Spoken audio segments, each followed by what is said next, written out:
Welcome to the deep dive. Today, we're going way back in time. Way back. Back to medieval Europe.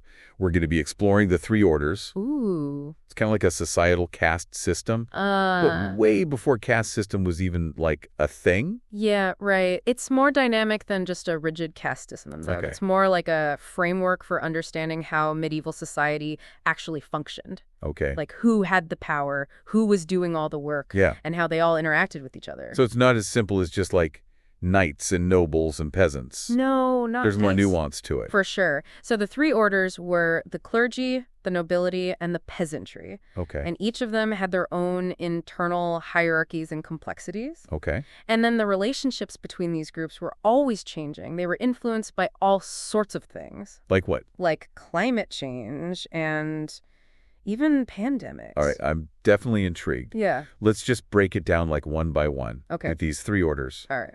So who were the clergy? Okay, so the clergy were the religious elite. Okay. Think like the pope, bishops, priests, monks, and nuns. Okay, so the church, basically. Yeah, exactly. And they were considered the first order. Okay. And their duty was to pray for the well-being of society. Okay. And then to provide spiritual guidance. That sounds pretty straightforward. It does, right. But you said that they had power. Oh, yeah.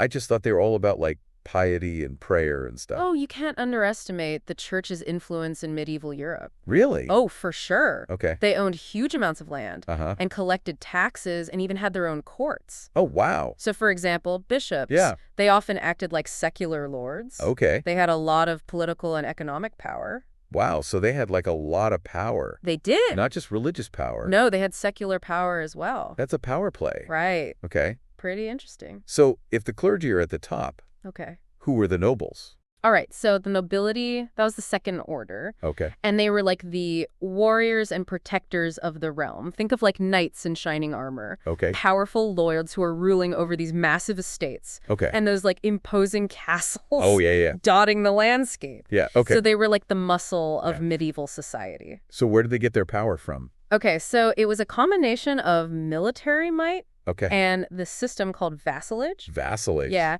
Basically, a nobleman would pledge loyalty To who? to a king or like a higher ranking lord Okay. in exchange for land and protection. Okay. And this land, it was called a fief, Okay. came with the right to govern the people living on it Okay. and to collect taxes from them. So it's like, you scratch my deck, I'll scratch yours, kind of a thing. Well, it wasn't quite like that. That's It was what- about mutual obligation. Okay. It was a really complex web of loyalties. Okay. So like a nobleman, he owed military service to his lord. Right. And in turn, the lord was obligated to protect his vassals Right. and provide justice. Okay, I'm starting to see how this feudal system kind of worked. Yeah, But what about the people at the bottom? right. Who were the peasants? What was their role in all of this? Okay, so the peasantry, or the third order, Yeah. they were the backbone of medieval society. Okay. They were the farmers, the laborers, craftspeople who produced the food, Yeah. built the structures, Yeah. and kept everything running. So they were like the essential workers of their time. Exactly. But I imagine life wasn't very easy for them. Well, you're right about that, Yeah. especially under this feudal system. Yeah. The majority of peasants lived in poverty. Okay. They worked long hours in the fields Right. just to make enough food to survive Right. themselves and their lord. Right. They had to pay taxes to the lord. Uh-huh. And a lot of them were bound to the land as serfs, meaning they couldn't leave without their lord's permission.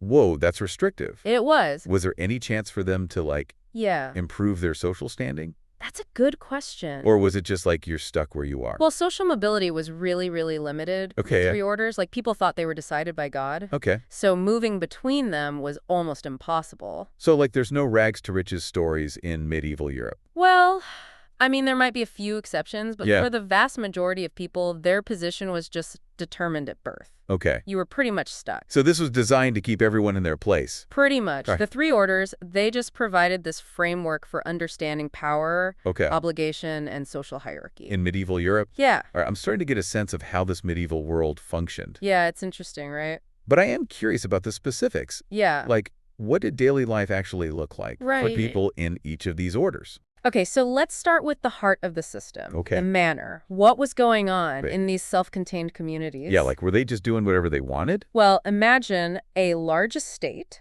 Okay. that has everything. Like what? From the Lord's manor house to peasant villages, Okay. fields, forests, even a mill and a wine press. Wow. So this was the manor, Okay. the basic unit of feudal society, Okay. and it was designed to be as self-sufficient as possible. Oh, okay. So the peasants were providing the labor Okay. and the resources to support the lord and his household. It was like its own little kingdom. Yeah, Yeah. and with the Okay. lord as the king. Right. The peasants as his subjects. But how did it actually function? So it wasn't just like everyone was wandering around Right. doing their own thing. Right. Okay. The manor was highly organized Uh-huh. and hierarchical. Okay. Every person had a specific role to play. So Okay. the lord or his steward, Mm-hmm. they oversaw the management of the estate.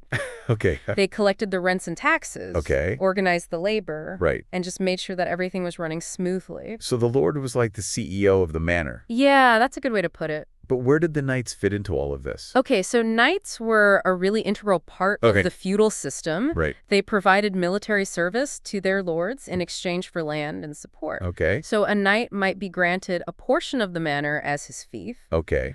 or he might live in the lord's castle Okay. and serve as part of his retinue. So they were like the Lord's personal army. Exactly. They were ready to defend the manor from any invaders or Mhm. rebellious peasants, Okay. that kind of thing. So like always ready to fight.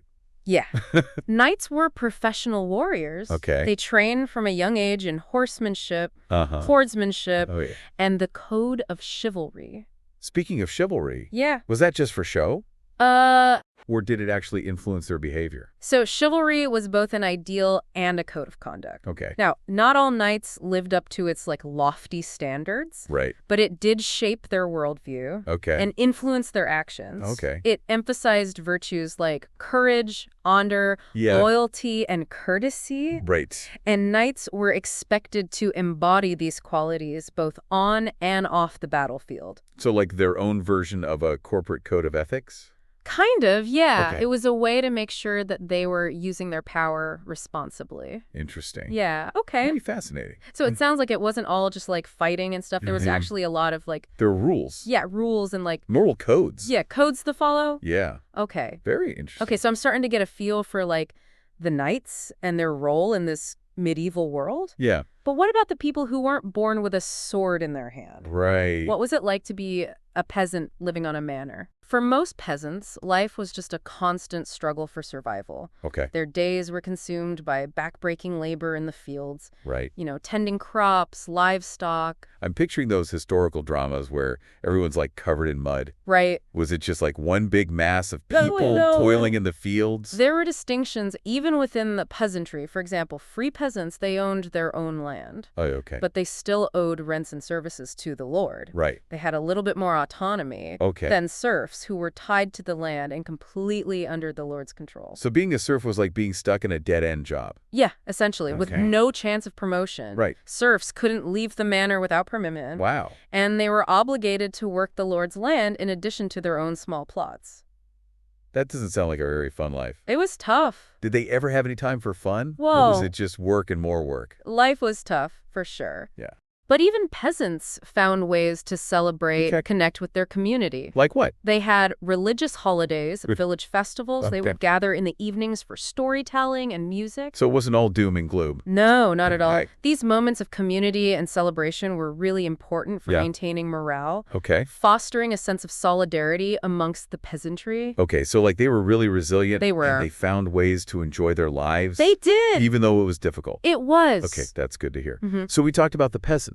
Okay, Now let's talk about the clergy. right, We know they had a lot of power. right. But what was their daily life actually like? The lives of the clergy, they varied a lot depending on their position within the church hierarchy. Yeah. The Pope, obviously, Yeah. he resided in Rome, surrounded by splendor. Right. He was engaged in complex political machinations. Yeah. Bishops, Yeah. they often lived like secular lords, Right, we talked about that. overseeing vast estates, Yeah. exercising considerable authority. Okay, but what about those village priests? Okay, so, Were they living the high life too? well, village priests lived much more modestly Okay. than their high-ranking counterparts. Okay. They typically resided in a small house near the church, Okay. supported by tithes from the parishioners. So they weren't super rich. Right. Okay. And their days were filled with leading services, Right. providing spiritual guidance, Yeah. performing various religious duties. So like a more humble existence. Yeah, you could say that Okay. they were more integrated into the daily lives of the community, Okay. sharing the joys and sorrows. Okay, so like really embedded in the community. Exactly. They were seen as spiritual leaders, Okay. but also as counselors, teachers, and sources of comfort in times of need. Oh, wow. Really important roles, Yeah. especially in that time. Now, what about the monks and nuns?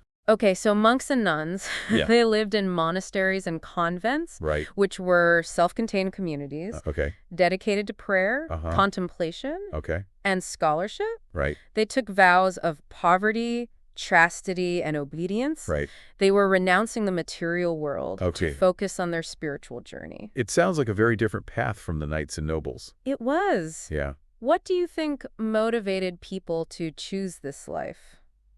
I don't know. It seems very intense. Yeah. Like, was it really a desire for spiritual enlightenment, or was there something else? Well, the motivations were diverse. Okay. Some people were drawn by a sincere calling to serve God, Yeah. while others might have sought refuge from the hardships of the world. Okay. You know, monasteries also offered opportunities for education Right. and intellectual pursuits. Okay. So it wasn't just about escaping the world, it was also about pursuing a different kind of life, Right. focused on spiritual growth and intellectual exploration. Okay. So there's like more to it than meets the eye. Exact. Okay. Monasteries and convents were centers of learning Okay. and cultural preservation. Okay. They played a really vital role in transmitting knowledge during this period. Okay. So they were actually really important. They were Okay. super interesting. So it's like this medieval world, Mm-hmm.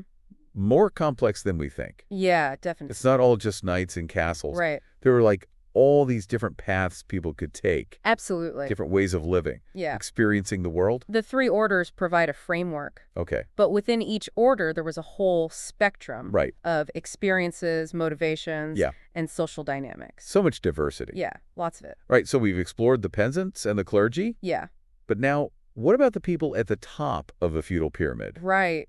What was life like for those powerful nobles? The lives of nobles were definitely privileged. Yeah.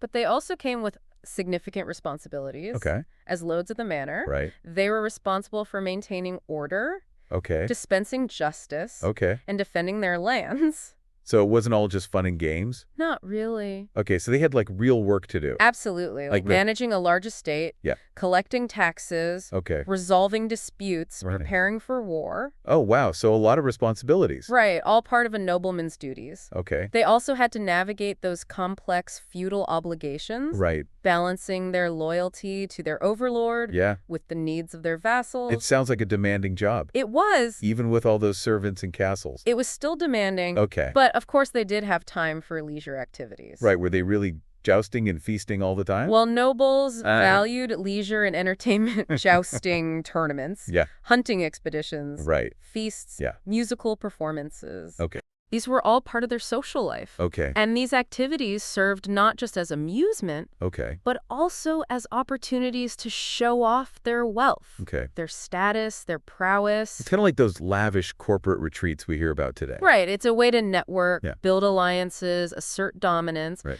But they also provided a much-needed escape from the pressures of governing and maintaining order. Okay, so even the life of a noble wasn't all sunshine and roses. No, there were definitely challenges and complexities. They had to juggle a lot. They did. Power, responsibility, social expectations, Mm-hmm. trying to maintain their position in society. Exactly. Okay, so we talked about all the different groups. Right.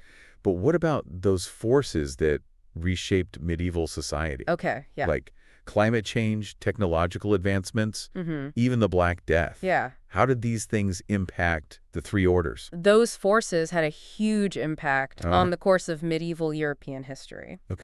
They disrupted the order, Okay. and they led to really significant changes, social, economic, and political.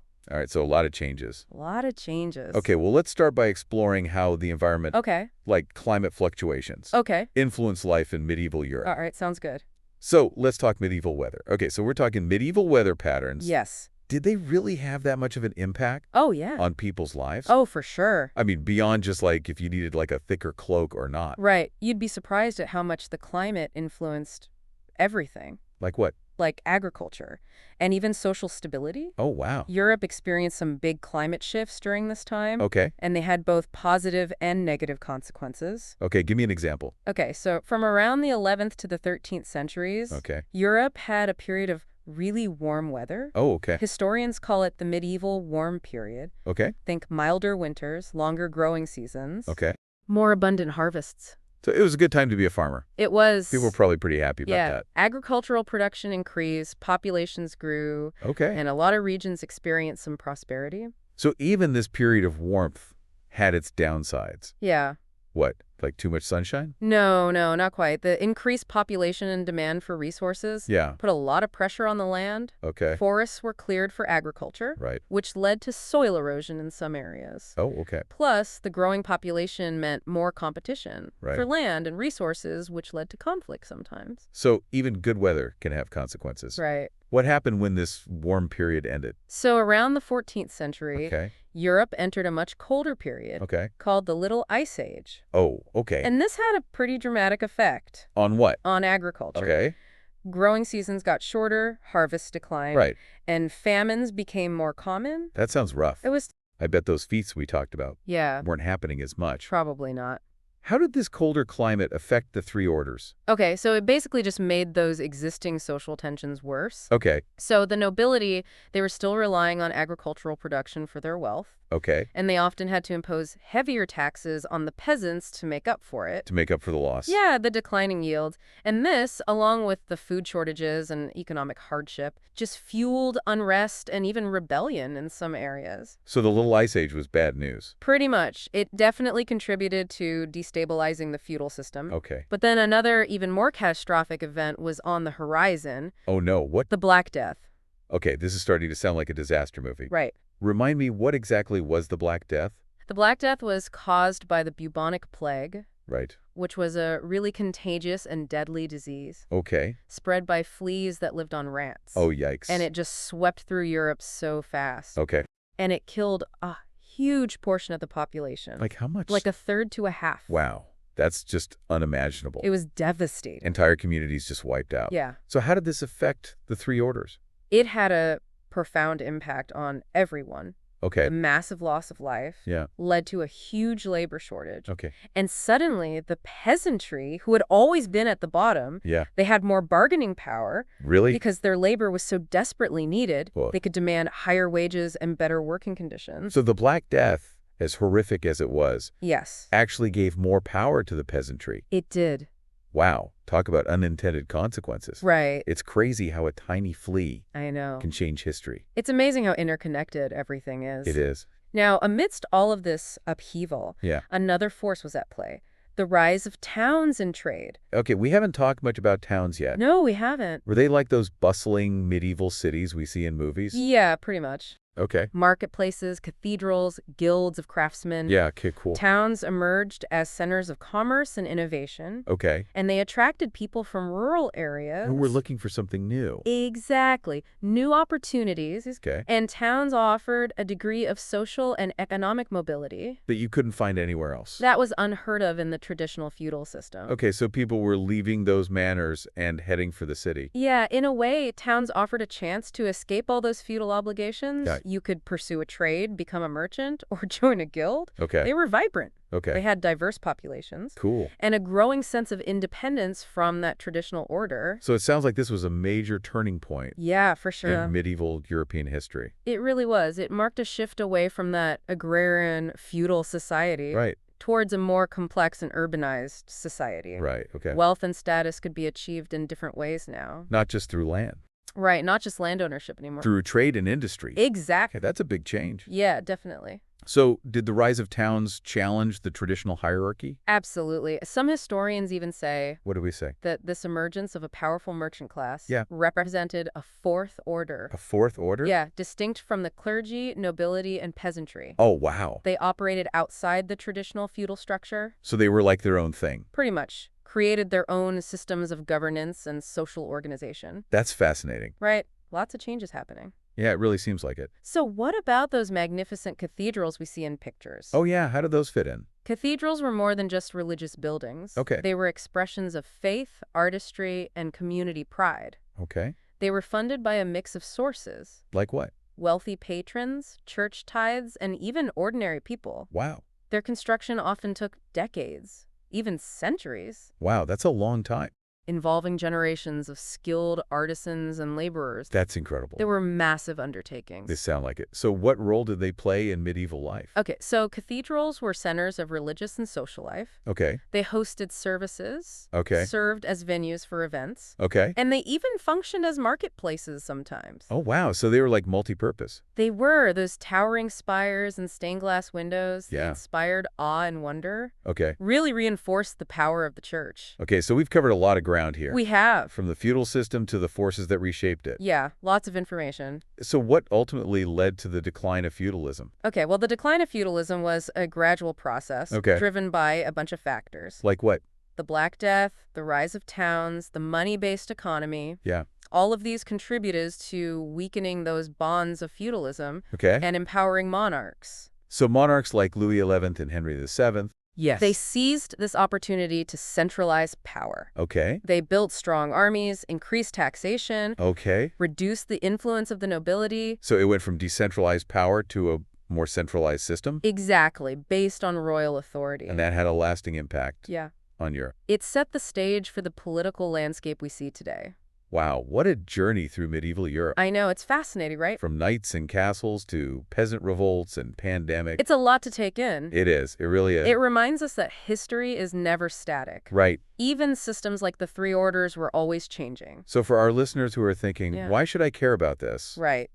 What's the takeaway? Well, the legacy of the Three Orders and feudalism is still visible today. Okay. In our legal systems, our political structures, Yeah. even how we think about social hierarchy. Okay, I see that. By understanding this, we get a deeper understanding of our own world That's a great point. and how it came to be. So it's all about those connections. Yeah, Seeing how the past is linked to the present. exactly. Well, I think we've done it.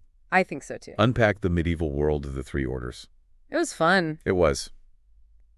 Any final thoughts? Yeah.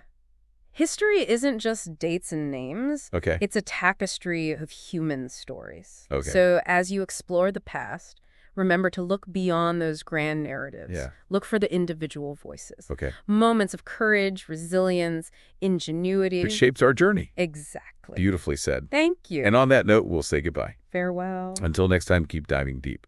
25